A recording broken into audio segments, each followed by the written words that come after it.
All right, so moving on to the final segment, we're going to pivot here to the world of wrestling inside the WWE world. And for the final segment, I'll be sharing my WWE Elimination Chamber PLE prediction. So this is the final PLE on the road to WrestleMania this weekend for the Elimination Chamber. So just on the card, you will see Tiffany Stratton, the Women's World Champion, and WWE Hall of Famer Trish Stratus team up as they take on Nia Jax and Candice LeRae in tag team action. Now, Trish Stratus getting a hometown match in Toronto. It's nice to see as the Hall of Famer gets back in the mix of the WWE after she was a prize entrant in the Royal Rumble this year at entrant number 25, which actually marked the significance of Trish Stratus being a part of the WWE family for 25 years. So that was a great touch at the Royal Rumble, and it's great to see Trish Stratus having another run in the WWE. For Tiffany Stratton, this gives her a tag team partner to continue the feud with Nia Jax and Candice LeRae, with all four of these respective wrestlers meeting in a tag team match at Elimination Chamber. But the story continues because Tiffany Stratton did cash in on Nia Jax to become the new Women's World Champion in the beginning of January, as Nia Jax did use Tiffany Stratton as a pawn on SmackDown over the last several months to remain at the top as the Women's World Champion. But I think Tiffany Stratton and Trish Stratus will defeat Nia Jax and Candice LeRae this weekend. I think it's important for Tiffany Stratton to be booked strongly in this tag team match. I think she should be the one to pin Nia Jax in the match due to the fact that she needs to build momentum and look strong for her feud against Charlotte Flair at WrestleMania 41 to make her look like a threat against Charlotte Flair. Even though she should be a threat, it seems like it's a teacher versus student WrestleMania match between Charlotte and Tiffany, of the strong veteran against the young rookie, or the young inexperienced wrestler. I don't like that because Tiffany does hold the gold. She is a former Miss Money in the Bank as well. I think Tiffany should look strong in this match and pin Nia Jax in a tag team match and build momentum to that match against Charlotte Flair for WrestleMania.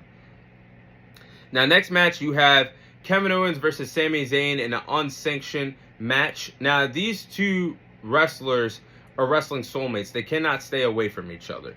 And I like the story that the WWE is telling this time around, with Kevin Owens trying to end Sami Zayn's career, with Kevin Owens becoming unhinged after being unsuccessful against Cody Rhodes at their ladder match at the Royal Rumble. The next few nights on Raw, Kevin Owens came out and attacked Sami Zayn that he had after the match he had with CM Punk. Kevin Owens had some vicious pop-up power bombs to possibly put Sami Zayn on the shelf and keep him out of action. But that was not the case. And now this story is personal. Two wrestling soulmates that cannot stay away from each other. Whether in tag team action or competing as a team or together, Kevin Owens and Sami Zayn will always stand the test of time as true wrestling soulmates. But I saw a few nights ago on SmackDown some insane heel work by Kevin Owens, how he cut the promo outside of Sami Zayn's house, put the camera on Sami Zayn and his wife and his kid in the living room, saying what he's going to do to him at Toronto, and that unsanctioned match is not his fault. It's his. And that's some diabolical heel work, but I think this should be one hell of a match. This is a match that could steal the card, and both Kevin Owens and Sami Zayn are going to take a lot of pride in competing in Toronto. Both are some Canadian wrestlers, but I think they're going to have one hell of a match, hit it out of the park. Both of these wrestlers are going to beat the hell out of each other, pillar to post. But I think Kevin Owens picking up the win in an unsanctioned match is going to be best for business. And I think he's going to defeat Sami Zayn and pick up a much-needed win for him at the Elimination Chamber. Now, next match you have at the Women's Elimination Chamber match, you have Bianca Belair versus Liv Morgan versus Alexa Bliss versus Naomi versus Bayley versus Roxanne Perez. The winner will face Rhea Ripley for the Women's World title at WrestleMania this year.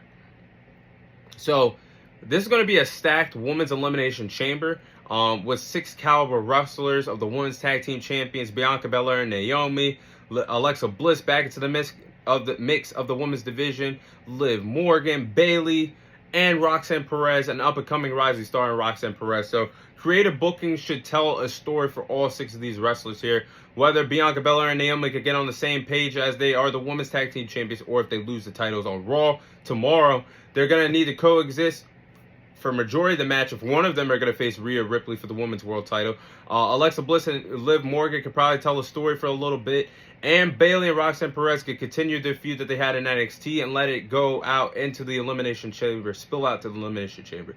But this is one of the moments where I don't know who's going to win. But if I had to predict somebody, I think it's going to be Liv Morgan that wins the Elimination Chamber, goes on to WrestleMania to face Rhea Ripley for the Women's World Title.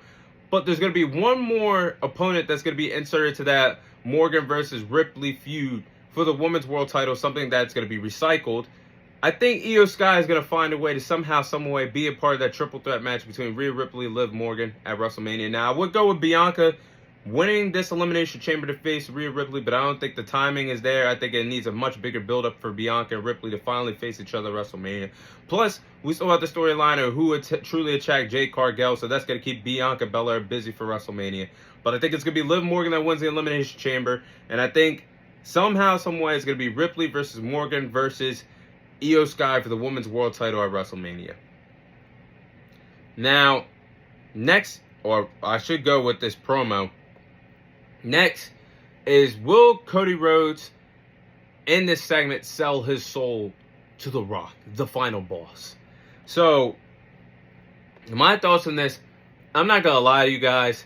When I heard that The Rock was supposed to be a last-second addition to the SmackDown card on Friday, where they scrapped 2 matches on a 3-hour show because The Rock was coming, I thought he was going to do something more significant than announcing WrestleMania 42 in New Orleans and wasting a chunk of time on basically nothing. I didn't get anything out of the promo that him and Cody Rhodes had the other night. Not sure what direction the story is going in, but it seems like the WWE are trying to run back a storyline to the 90s where The Rock sold out to become a heel as he was the WWE champion, a corporate WWE champion that was a corporate champion. Or when Triple H tried to make Roman Reigns his guy as a WWE champion in 2015 when Seth Rollins went out due to a torn ACL. That seems like those gives me the vibes of The Rock trying to make Cody Rhodes a heel corporate champion as what he refers to as selling his soul. But I don't know. I'm really disappointed that The Rock did not come out and announce that he wants to face Roman Reigns in a dream match for WrestleMania. So that's taking the win out of me for this, whatever story it is between him and Cody. I don't think Cody's going to turn heel. Maybe The Rock uses somebody else to become the corporate heel champion down the line, but I'm not buying the storyline. Very disappointing that we won't see The Rock and Roman at WrestleMania this year. So, next and the final match would be the Men's Elimination Chamber, which would be John Cena, Drew McIntyre, CM Punk, Seth Rollins, Logan Paul, and Damian Priest. The winner will go on to face Cody Rhodes at WrestleMania this year for the WWE title.